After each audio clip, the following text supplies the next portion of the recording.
사도신경으로 우리의 신앙을 고백드립니다.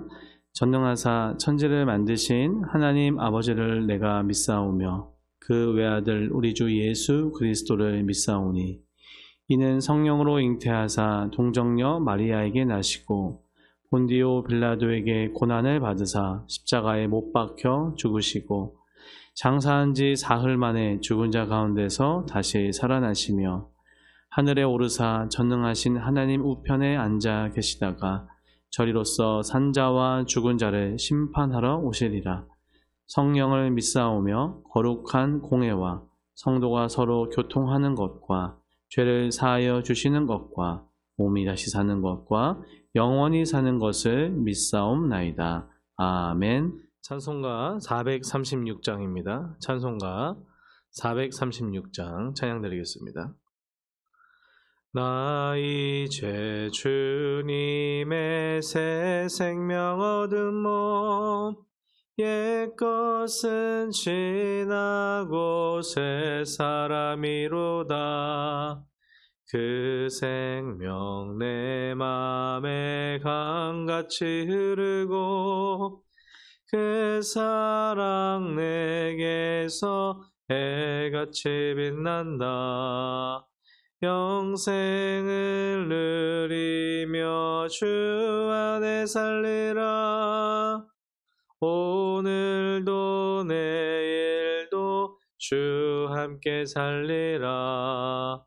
주 안에 감추인 새 생명 얻으니 이전에 좋던 것 이제는 값없다. 하늘의 은혜와 평화를 맛보니 찬송과 기도로 주 함께 살리라. 영생을 누리며 주 안에 살리라. 오늘도 내일도 주 함께 살리라. 산천도 초목도 새 것이 되었고 죄인도 원수도 친구로 변한다. 새 생명 얻은 자 영생을 누리니 주님을 모신 마음 새 하늘이로다. 영생을 누리며 주 안에 살리라. 오늘도 내일도 주 함께 살리라. 주 따라가는 길 험하고 멀어도 찬송을 부르며 뒤따라가리라. 나 주를 모시고 영원히 살리라. 날마다 섬기며 주 함께 살리라. 영생을 누리며 주 안에 살리라. 오늘도 내일도 주 함께 살리라. 이 시간 함께 나눌 하나님의 말씀은 잠언 21장 1절로 14절 말씀입니다. 잠언 21장 1절로 14절 말씀 다 같이 합독하겠습니다. 왕의 마음이 여호와의 손에 있음이 마치 봇물과 같아서 그가 임의로 인도하시느니라. 사람의 행위가 자기 보기에는 모두 정직하여도 여호와는 마음을 감찰하시느니라. 공의와 정의를 행하는 것은 제사 드리는 것보다 여호와께서 기쁘게 여기시느니라. 눈이 높은 것과 마음이 교만한 것과 악인이 형통한 것은 다 죄니라. 부지런한 자의 경영은 풍부함에 이를 것이나 조급한 자는 궁핍함에 이를 따름이니라. 속이는 말로 재물을 모으는 것은 죽음을 구하는 것이라 곧 불려 다니는 안개니라. 악인의 강포는 자기를 소멸하나니 이는 정의를 행하기 싫어함이니라. 죄를 크게 범한 자의 길은 심히 구부러지고 깨끗한 자의 길은 고드니라. 다투는 여인과 함께 큰 집에서 사는 것보다 움막에서 사는 것이 나으니라. 악인의 마음은 남의 재앙을 원하나니 그 이웃도 그 앞에서 은혜를 입지 못하느니라.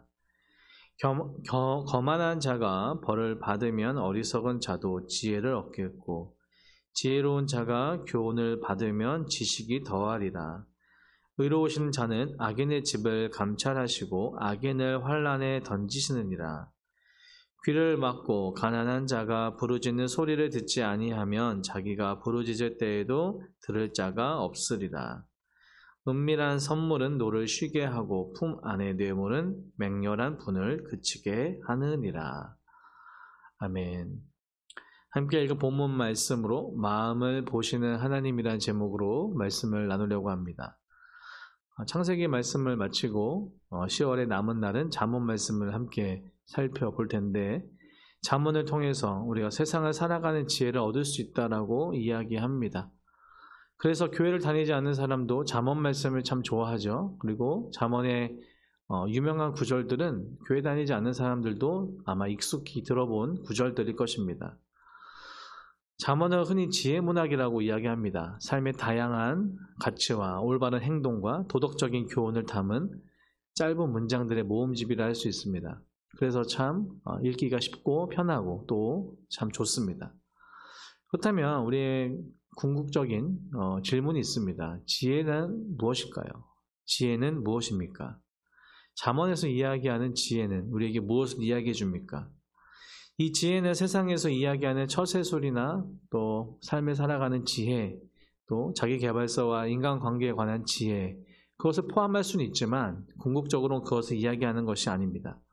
잠언에서 가장 반복적으로 이야기하면서 본질적인 이야기를 합니다. 바로 지혜의 근원이 하나님이시고 하나님을 경외하는 것이다 라는 것입니다. 우리 인생의 아주 근본이자 본질적인 이야기를 하면서 잠언은 여호와 앞에서 세상을 바르게 살아가는 지혜를 구하는 것입니다. 그리고 가르치고 훈계하는 것이 그 목적이라 할 수 있습니다. 그러기에 여호와를 경외함이 지혜의 지식의 근본이다 라는 것이 잠언의 명확한 주제인 것이죠.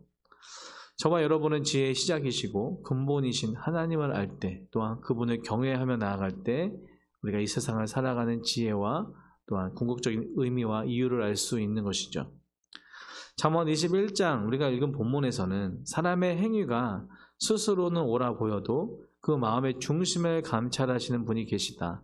바로 그분이 하나님이심을 우리에게 선포하면서 시작을 합니다. 1절에 보니까요. 왕의 마음이 여호와의 손에 있음이 마치 본물과 같아서 그가 임의로 인도하시느니라. 사람의 행위가 자기 보기에는 모두 정직하여도 여호와는 마음을 감찰하시느니라 라고 말씀합니다. 1절의 원문을 살펴보면 왕의 마음은 여호와의 손 안에 있다. 그리고 그는 수로처럼 자기가 원하는 대로 그것을 조정한다 라고 직역할 수 있습니다. 본물과 같다라고 오늘 번역하지만 그 전에 있었던 번역은 수로 같다라는 거예요. 어쩌면 그 전에 번역이 더 쉽게 와 닿는 것 같습니다. 그러니까 우리의 마음을 수로에 비유하는 것이죠. 이 비유가 강조하는 게 무엇입니까? 농부는 원하는 대로 물을 기르면서 수로를 통해서 밭에 물을 제공을 합니다. 그런 것처럼 하나님께서도 누구를요? 왕을 그렇게 다스리신다. 하나님께서 원하시는 대로 왕을 그렇게 다스리고 조정하신다라는 의미이죠. 세상을 다스리는 왕의 마음조차 하나님께서는 하나님의 마음대로 하실 수 있는 분이시다라는 것입니다. 또한 우리는 어떤 하나님을 믿습니까? 모든 것의 주인이신 하나님을 믿습니다. 하나님의 계획과 섭리 아래에 운행하시는 하나님을 믿습니다. 인간의 왕조차 하나님 손 아래에 있는 것이죠. 왕이 하나님의 통제 아래에 있어야 하는 것처럼 저와 여러분의 삶도 우리의 삶 모든 것이 하나님의 통제 아래에 있어야만 한다라는 것이 의미합니다. 그러기에 우리의 삶은 하나님의 손 안에 있음을 잊지 않는, 그리고 그래야만 우리가 진정으로 살아가는 의미가 있다는 것을 잊지 않는 저와 여러분들에게 소원합니다. 우리의 행위는요, 때로는 우리가 보기에, 우리 생각에 괜찮다, 그리고 이쯤이면은 정직한다라고 할 수 있지만 하나님께서는 이전의 말씀처럼 그 심령을, 그 마음을요 감찰하신다라고 합니다. 이 감찰한다라는 뜻이요, 무게를 잰다라는 뜻이에요. 그러니까 하나님께서는요 우리 마음을 달아보시는 거죠. 마음의 동기와 마음의 중심에 있는 것까지 하나님은 아시고 그 무게를 평가하신다라는 거예요. 우리 인간은 어떻습니까? 외부로 드러나는 행위에 그리고 그런 모습에 사람을 속일 수 있습니다. 그리고 그런 모습으로 옳고 그름을 판단하기 쉽고요, 판단되어집니다. 하지만 하나님께서는 우리의 모든 행위뿐만 아니라 행위 안에 있는 우리 마음의 동기까지 아시고 평가하신다라는 거예요. 어떻게든 사람을 속일 수 있습니다. 하지만 하나님은 속일 수 없는 것이죠. 그러기에 1절, 2절에서 말씀하고 있는 건 하나님의 주권 아래에 있는 인간, 그리고 인간의 마음이라는 것을 의미합니다. 심지어 왕의 마음까지, 왕의 계획까지, 왕까지 하나님께서는 다 감찰하시고 인도하시고 다 인도하시는 것처럼 우리 마음도, 우리 계획과 우리 생각도 하나님 아래, 그 주권 아래 있어야 된다. 자기 판단이 옳다고 여겨지지만 인간의 판단은 너무나 연약합니다. 그리고 우리 마음을 속일 수 있어요. 겉모습으로 다른 사람을 속일 수 있어요. 그렇지만 하나님은 중심과 동기와 모든 것을 감찰하신다. 그러기에 우리는 진심으로 하나님께 나아가야 하는 것입니다. 하나님 앞에는 감출 수 있는 것이 아무것도 없다라는 거죠. 그러다 보니까 3절이 어때요? 형식적인 예배보다 하나님께서 원하시는 게 무엇입니까? 바로 여호와께서 기뻐 받으시는 삶으로 드리는 예배라는 것이죠. 형식적인 예배보다 정직하고 공의로운 삶이 하나님께서 진정 기뻐하시는 제사이고 기뻐하시는 예배다라고 말씀하고 있습니다. 계속해서 죄인의 번영함과 그리고 죄인의 그 자기중심적이고 때로는 악하고 그들의 그 결과로 부하게 된다면 어때요? 이 모든 것도 하나님께서는 악한 방법은 원하시지 않는다라는 의미를 계속해서 이야기합니다. 우리가 때로는 살아갈 때 악인의 번영함과 악인의 어떻게 보면 부함을 우리가 때로는 부러워하기도 하고 때로는 그것을 우리가 따라가려고도 하고 있지 않습니까? 그렇지만 하나님께서는 악한 방법과 하나님이 원하시지 않는 방법으로 번영을 누리는 것은 하나님께서 원하시지 않는 것, 하나님께서는 모든 과정을 지켜보고 계시다라는 것을 말씀하고 있습니다. 그러기에 하나님은요 공의와 공평의 하나님이시죠. 그것이 모두 죄다. 5절 부지런한 자의 경영은 풍부함에 이를 것이나 조급한 자는 궁핍함에 이를 따릅니다. 속이는 말로 재물을 모으는 것은 죽음을 구하는 것이고 굴러다니는 안개니라. 눈앞에 어쩌면 금방 보면 그들의 번영함과 그들의 부함이 영원할 것 같지만 하나님께서는 모든 것을 아시는 하나님께서는 그것이 아니라 오직 그 말의 진실함으로 그리고 그 교만함이 아니라 부지런함과 그 안에 겸손함으로 나아가는 것을 원하시는 거죠. 그러기에 저와 여러분 안에는 그 조급함이 없어야 될 줄 믿습니다. 조급하게 주변을 살펴보며 그들과 비교하며 정말 악인의 번영함에 부러워하는 것이 아니라 하나님의 말씀은 더디더라도 반드시 이루시고 이루어질 것을 믿고 바른 방법, 정직한 길로 하나님께서 원하시는 길로 나아가는 저와 여러분 되기를 간절히 소원합니다. 그 이후에 보니까 계속해서 죄를 범한 자 그들의 마음 계속 어때요? 길은 심히 구부러지고 깨끗한 자의 길은 곧다라고 말씀하시죠. 잠언에서 자주 나오는 대조가 있습니다. 악인의 길과 의인의 길입니다. 그러기에 저와 여러분이 하나님의 자녀로 의인이 됐다는 것은 악인의 길에 서지 않는 것이고 악인의 길을 따르지 않는 것이고 또한 악인의 길에 또 부러워하지 않는 것이죠. 계속해서 너무나 명확한 이 대조를 통하여서 우리는 이제 의인의 길로 초대되었으니 의인의 길로 가야 된다는 의미를 계속해서 말씀하고 있습니다. 겉보기에는 성공 같아도 하나님이 없는 길은요, 그리고 하나님께서 원하시지 않는 거짓의 길은, 악한 길은 결국엔 파멸의 길이다라는 이야기입니다. 악한 사람은 자기 죄의 결과로 스스로 무너지게 됩니다. 하지만 정직한 사람은 하나님 앞에서 평탄한 길을 걸을 것이다 라고 오늘 본문에서 계속 말씀하고 있습니다. 또한 어떻습니까? 다투는 자와 함께 있음에 대해서 다투는 여인과 함께 큰 집에 사는 것보다 움막에서 사는 것이 낫다라고 표현하죠. 그러니까 관계의 평화가, 관계의 회복과 관계의 평화가 물질보다 더 중요하다. 평안이 없는 부유함보다 평안한 가난함이 더 낫다라는 이야기를 합니다. 당시에 팔레스타인에는요, 평평한 지붕 한 귀퉁이에 작은 손님을 위한 침실이 있었습니다. 아마 이곳을 움막이라고 보통 이야기가 되었는데요.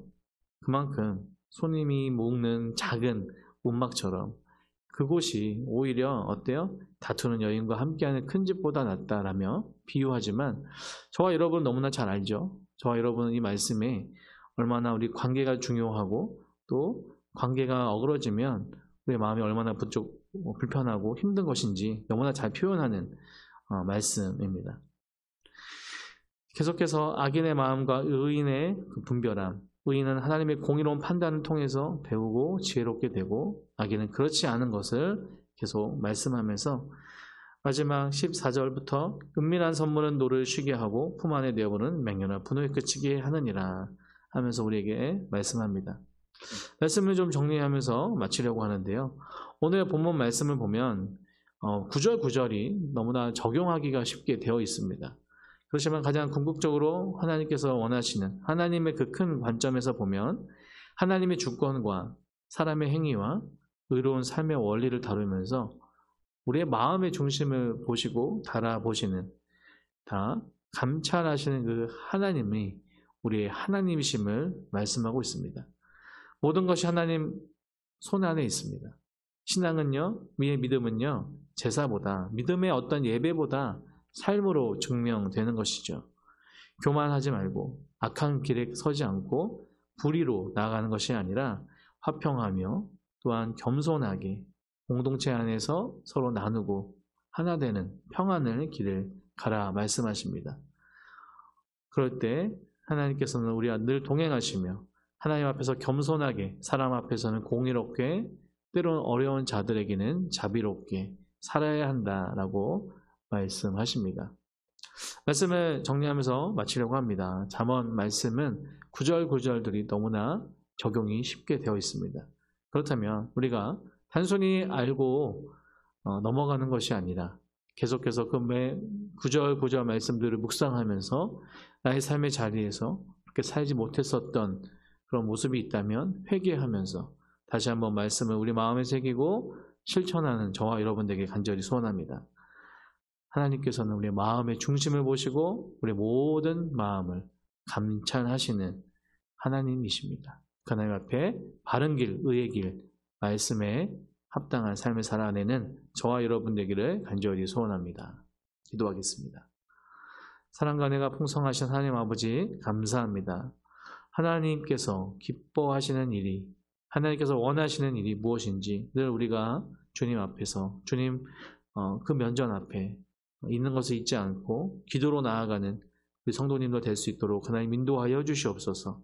사람을 속일 수 있지만 하나님을 속일 수 없고 우리의 마음의 중심을 보시고 감찰하시는 하나님이심을 하나님 우리가 매일의 삶 가운데 경험하기 원하고 간절히 바라기는 오늘의 말씀의 구절구절들이 우리의 삶을 변화시키고 말씀대로 살아내려 정말 나아갈 때 늘 주님을 따라가는 삶, 주님을 닮아가는 제자 될 수 있도록 하나님 인도하여 주시옵소서. 우리의 마음의 중심을 담아 옳은 길, 의의 길, 말씀의 길에 서는 우리 성도님들 될 수 있도록 하나님 인도하여 주시옵소서. 감사드리며 모든 말씀 우리 주 예수님의 이름으로 기도드립니다. 아멘. 하늘에 계신 우리 아버지여, 이름이 거룩히 여김을 받으시오며 나라의 임하옵시며 뜻이 하늘에서 이룬 것 같이 땅에서도 이루어지이다. 오늘날 우리에게 일용할 양식을 주옵시고 우리가 우리에게 죄 지은 자를 사하여 준 것 같이 우리 죄를 사하여 주옵시고 우리를 시험에 들게 하지 마옵시고 다만 악에서 구하옵소서. 대개의 나라와 권세와 영광이 아버지께 영원히 있사옵나이다. 아멘.